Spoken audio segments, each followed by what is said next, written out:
जय श्री कृष्णा दोस्तों, कैसे हैं आप लोग। मैं आशा करता हूँ आप सभी अच्छे होंगे। भगवान श्री हरि की कृपा आप लोगों पर सदा बनी रहे। दोस्तों, आज की कहानी आपके दिल को छू देने वाली है, जो यह समझाने में मदद करती है कि क्यों कभी कभी हमें दूसरों के बुरे कर्मों का फल भुगतना पड़ता है। तो आइए इसे कहानी के रूप में हम प्रस्तुत करते हैं। बहुत समय पहले की बात है। एक छोटे से गांव में एक भोला भाला लड़का रहता था। उसका नाम अर्जुन था। अर्जुन का दिल बहुत साफ था और वह हमेशा दूसरों की मदद करता था। गांव में एक गरीब विधवा महिला भी रहती थी, जिसका नाम सरस्वती था। वह बहुत ही दयालु और मेहनती थी, लेकिन जीवन की कठिनाइयों ने उसे जकड़ लिया था।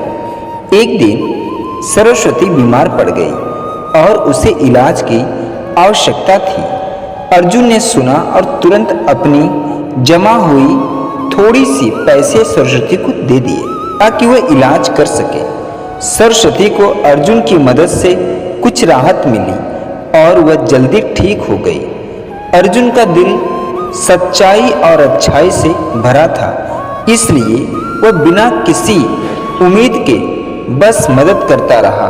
लेकिन एक दिन गांव के एक अमीर व्यक्ति ने, जिसका नाम रवीश था, अर्जुन के पास आकर कहा, तुम्हारी मदद से सरस्वती ठीक हो गई, लेकिन क्या तुम जानते हो वह महिला कभी मेरे पैसे चुराती थी। वो मेरी मेहनत की कमाई से चुरा कर खाती थी। तुम्हारे अच्छे कर्मों का परिणाम तुम भुगतोगे। अर्जुन हैरान हो गया और उसने रवीश से पूछा, तो फिर सरस्वती को मैं क्यों मदद कर रहा था। रवीश ने हंसी उड़ाते हुए कहा, तुम्हारी मदद का कोई परिणाम नहीं होगा क्योंकि तुम नादान हो।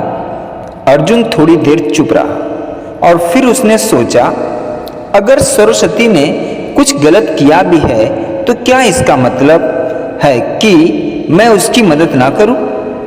उसने खुद से कहा, नहीं, मेरा काम सिर्फ सही करना है और मुझे अपने कर्मों पर ध्यान देना चाहिए, ना कि दूसरों के बुरे कर्मों पर। समय बीतता गया और अर्जुन ने देखा कि रवीश का व्यवहार दिन पे दिन और भी कठोर होता गया, जबकि अर्जुन का जीवन हर दिन बेहतर होता गया।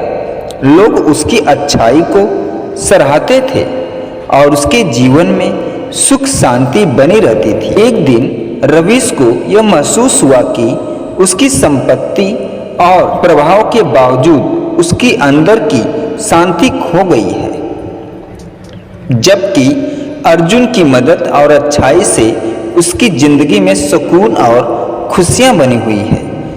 रवीश ने अर्जुन से मिलकर कहा, तुम सही थे, मैं बुरे कर्मों के कारण दुखी था और तुमने मेरी मदद न करते हुए भी अपनी अच्छाई से मुझे सिखाया कि सच्ची मदद तभी होती है जब हम बिना किसी स्वार्थ के दूसरों का भला सोचते हैं। अर्जुन मुस्कुराते हुए बोला, दूसरों के बुरे कर्मों का फल मुझे नहीं भुगतना पड़ता, क्योंकि मेरा धर्म है केवल अच्छाई का पालन करना। बुरे कर्मों का असर अंततः उनके खुद के जीवन पर ही होता है। दोस्तों, कभी भी दूसरों के बुरे कर्मों का असर खुद पर न डालें। अच्छाई करने से कभी न डरें, क्योंकि अच्छाई की शक्ति सबसे बड़ी होती है। अंत में बुराई का पराजय और अच्छाई की विजय होती है। दोस्तों, आज हम ये भी जानेंगे कि कर्ण के मृत्यु के बाद कर्ण की पत्नी का क्या हुआ। महाभारत में कर्ण की मृत्यु के बाद उनकी पत्नी के जीवन के बारे में महाकाव्य में सीधे कोई उल्लेख तो नहीं मिलता, लेकिन कई पौराणिक और सांस्कृतिक स्रोतों में कर्ण की पत्नी के बारे में कुछ विवरण दिए गए हैं। इन्हें ध्यान में रखते हुए हम उनकी पत्नी के जीवन को समझने की कोशिश कर सकते हैं। कर्ण की पत्नी का नाम सुप्रिया या वृषाली बताया जाता है। सुप्रिया एक कर्ण के मित्र दुर्योधन की पत्नी भानुमति की सखी थी। सुप्रिया और कर्ण का विवाह दुर्योधन के माध्यम से हुआ। अन्य कथाओं के अनुसार वृषाली कर्ण की पहली पत्नी थी जो सूत समुदाय से थी और कर्ण के साथ उनका विवाह पारंपरिक रीति रिवाज से हुआ था।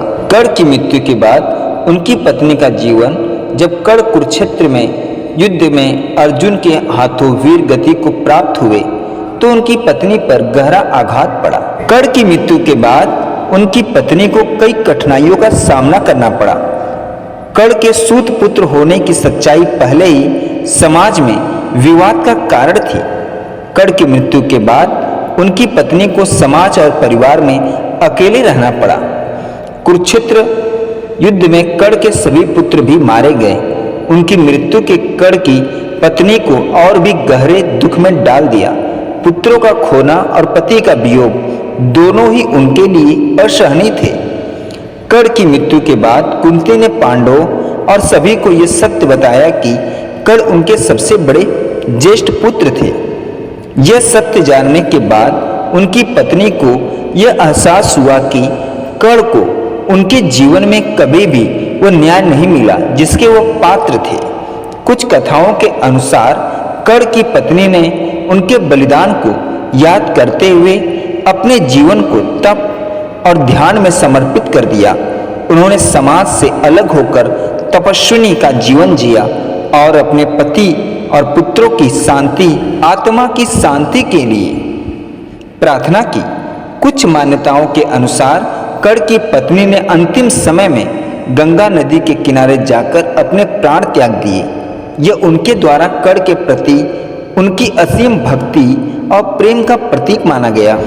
कर्ण की पत्नी के जीवन में यह स्पष्ट होता है कि उन्होंने अपने जीवन में बहुत संघर्ष झेला, लेकिन उनका प्रेम और समर्पण कर्ण के प्रति अडिग रहा।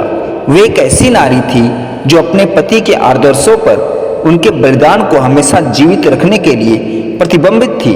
कर्ण की पत्नी के जीवन से हमें सीख मिलती है कि नारी का प्रेम और त्याग किसी भी कठिनाई का सामना करने में सक्षम होता है।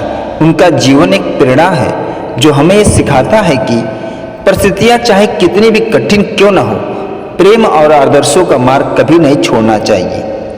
दोस्तों, आज के लिए बस इतना ही। दोस्तों, मैं आशा करता हूँ कि वीडियो आप लोगों को अच्छी लगी होगी। दोस्तों, अगर ये वीडियो अच्छी लगी हो तो भगवान श्री कृष्ण के लिए, प्रभु श्री राम के लिए और अपने इष्ट के लिए चैनल को लाइक, शेयर, सब्सक्राइब जरूर करिएगा। पूरा वीडियो देखने और सुनने के लिए तहे दिल से धन्यवाद दोस्तों।